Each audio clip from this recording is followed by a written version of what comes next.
I am currently working on my major personal project, a series of small vignette stop-motion films that work both independently, yet come together to form a piece entitled The Tailor's Thread.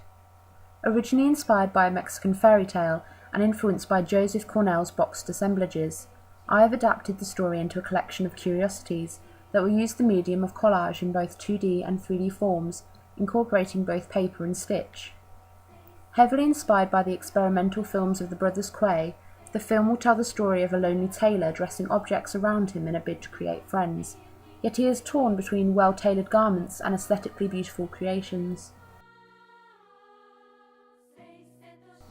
The piece intends to appeal to fellow creative minds and the craftsmanship of creating beauty out of very little. My sense of thrift in using found objects, raw and inexpensive materials, means I am able to solve problems creatively, and this will reflect in my major personal project. On completion, the film will be submitted into festivals, competitions and selected exhibitions.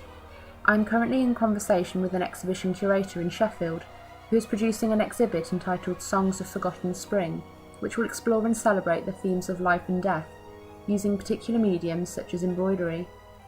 The curator is interested in displaying and potentially selling my boxed frame artwork, sets and costumes.